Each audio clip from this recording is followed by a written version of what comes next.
Shalom, shalom. I want to start off by giving all praises, honor, and glory to Yahweh, Ba'ashem, Yahweh Shai, Ba'ashem, Rakakodash. Double honors to the apostles, the elders, and the men of great millstone, as well as those men who preach and teach the likewise doctrine, with no compromises, not mixing it to fix it. Shalom to all the Akim and the few Akwath who may be listening. This is your brother Batakallah Yahweh from the GMS camp here in Chicago, back at you with another video through the spirit and power of Yahweh, Ba'ashem, Yahweh Shai. And today I just wanted to talk about something that happened while I was in the sauna at the gym last night. Salakia, let me go and fix this so that it don't cut off in the middle of recording. All right, so first I'm gonna bring the scripture out. This is Deuteronomy 32 and 39, and it reads, "See now that I, even I, am He, and there is no God with me. I kill and I make alive. I wound and I heal. Neither is there any that can deliver out of my hand." All right. And the reason that I'm bringing this out is because, like I said, I was in the sauna last night at the gym, and one of these dudes that was in there was talking to another dude. One of them was it looked like some type of Northern Kingdom Jake, maybe like an Issacharite or some brother, Issacharite or from somewhere else in South America. So maybe it's Issacharite, Zebulon, or Naphtali or something like that, or Asher or something. But this Jake was talking to an Ishmaelite, a dude that looked like an Ishmaelite. He could have been a Jake, I don't know. But dude looked like he was an Ishmaelite, and he was talking to him about how his cousin just got killed outside of a club or something like that. He said that a guy came and stabbed his cousin in the neck and a bunch of other places. He said it was an Edomite that did it, and he said that his cousin was a vile affection.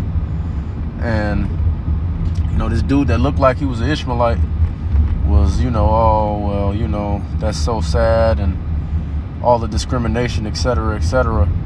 And what these guys don't understand is that that's outside of the will of the Lord, and the Lord killed that man's cousin and judged him for the lifestyle that he chose to live. All right. Now, of course, as we know, it's a variety of different scriptures. I was going to bring out two from the book of Leviticus, but I don't want to bring them out because I'm afraid that they might flag the channel. But I'll just read I was going to bring out Leviticus 18:22 and Leviticus 20 and 13. So if somebody want to put them in the comments section, feel free, because like I said, I don't want to really bring that out and get this video striked. I'm already on the backup channel as it is, and this backup channel also has prior strikes as well, so I don't want to get this channel possibly cut for saying anything like that. But we're gonna go to this book of Amos, chapter 3 and verse 6, and it reads, "Shall a trumpet be blown in the city, and the people not be afraid? Shall there be evil in the city, and Yahweh hath not done it?" And see, that's the thing, man. These people think that all of these deaths, and this is a big obstacle that a lot of, not just Jake, but anybody who so-called wants to understand the Most High, Yahweh Ba'ashem, Yahweh Shai. Even these heathens, some of these heathens say they wish to have understanding of Yahweh Ba'ashem, Yahweh Shai, but one thing that they can't grasp and wrap their mind around is the fact that Yahweh Ba'ashem, Yahweh Shai does everything, okay? He's in control of everything. He sanctions everything. And as the scriptures say, he knew the end from the beginning, which means everything from the beginning to the end and in between has already been mapped out in Yahweh Yahweh Shai's, well, by Yahweh the Father. But Salakia. But and see, this is the thing, man. When you omnipotent, like how Yahweh the Father is, you're present in all times at once. All right. So Yahweh, the same, just like how Yahweh was present when he spoke with Moses on the top of the mountain, he was present in the future as well at that time. Okay, that's what omnipotence means. You're everywhere at all times. You have awareness of everything at all times, and in Yahweh the Father's case, you have control over everything that's happening at all times. And when I say at all times, I mean in every time period at the same time. That's what being omnipotent means. Okay, so Yahweh the Father already planned for this dude to get taken out like that for the lifestyle that he was living. Okay, it's not Satan's fault. It's not the devil's fault. Another thing you people got to understand is that Satan, the spiritual demon Satan, who a lot of people would call the devil, even though Esau is the real devil, but a lot of people refer to, the individual, like one entity, the devil and Satan, as the same thing. And what you people don't understand is that the spiritual demon Satan, he works for Yahweh. He's inside of the will of Yahweh. He does what Yahweh tells him. And the proof of that is in the book of Job, 2nd chapter. Really starting at the top. All right.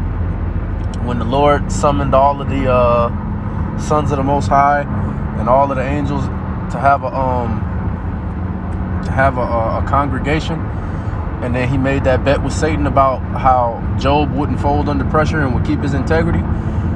It was certain parameters that the Lord gave the spiritual demon Satan when he went to go plague Job. And Satan operated inside those parameters and never stepped outside of them. All right. And if he wanted to step and press the bar or push the line farther to try to break Job, he had to consult with Yahweh the Father before he did that, in order to get the green light to see how far he could push it. Okay? So none of this stuff is by accident, man. Everything is already been planned out and set in stone. All right? The Lord deals the Lord is a concrete entity, man. What he says is what it is. It ain't no fluidity in this, man. All right? And that's what a lot of people, they tend to mistake. And Esau likes to put people in that spirit and wants to encourage people to be like that. Lord willing, I'm gonna do a lesson on that in the future. But everything that Yahweh Shai say is concrete, man. It's not gonna change. You can take it to the bank. All right. But yeah, these guys, they mourning, they feeling sad. The Northern Kingdom Jake in there talking about how his family split up after this happened, and they family ain't never been the same. And guess what, man? They're getting off light. All right, because if you green light that type of activity and you lovey-dovey with somebody that's committing those type of acts, man, you deserve death just like they do, man. You an accessory to that crime. You're supposed to be telling them not to do that shit, especially when you somebody's father or their mother or their grandmother, etc., man. All right, I don't have no children, but if I did have children and they decided to live that life, they'll have to mosey on down the road away from me, man. I'm not with that. And the Lord ain't with that, first and foremost. And when you decide to surround yourself with those type of things and you got a nonchalant attitude about that type of shit, you can't be surprised when things are taken away from you and the Lord smites you. And really, like I said, they really lucky that they not suffering something way worse. All right. And way worse is coming, but I'm just speaking about in the moment right now. Okay. But yeah, like I said, the Lord killed him, man. It was these guys, they trying to blame the Edomite for doing it. And yeah, the Edomite carried out the act, no doubt. Okay. And Esau is going to get his punishment when he gets it. But the fact of the matter is that this dude was a Jake that was living a vile affection lifestyle, and the Lord killed his ass for that, and the Lord used Esau to do it. All right. And the way this guy was talking, this dude might end up getting off. And hey, if he do, he do. I don't really give a shit. They was in there talking about hopefully justice will get carried out. Well, guess what, man? That killing that vile affectionate individual was a righteous act. And these Edomites, they very rarely commit those type of things, man. But that was a righteous killing, man. Because he's not supposed to be doing that. That's against the law, especially for a Jake. Really, anybody that's doing is supposed to get dealt with. But this dude was a Jake doing that, which makes it double as worse. And you know how Jake is. And see, this dude's cousin was in there talking about how his cousin he never was like that, and he always kept to himself. Let me tell you something, man. I work in the nightclub industry, man, and I see how these vile, affectionate individuals conduct themselves in public when they're not around people that they know, man. All right, yeah, your cousin might be like that when you around family, but I guarantee you that this dude did something to offend that Edomite that smited him, man. Even though Esau is going out here smiting people left and right, and that's normal nowadays, this dude was at a club, I guarantee you that this vile, affectionate individual did something that was out of bounds. Cause I see it every day, man. These people, they think that they can't be touched, man. So they decide they want to throw their lifestyle in everybody's face and try to force it on you. And he ran into an Edomite that wasn't playing that shit. And he end up having to deal with the consequences, man.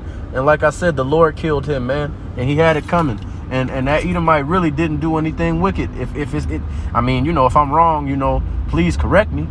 I mean, of course it's a Jake, so Esau killing a Jake is I don't co-sign or sign on the dotted line when it comes to that. But at the end of the day, the Lord killed that guy for being wicked, man.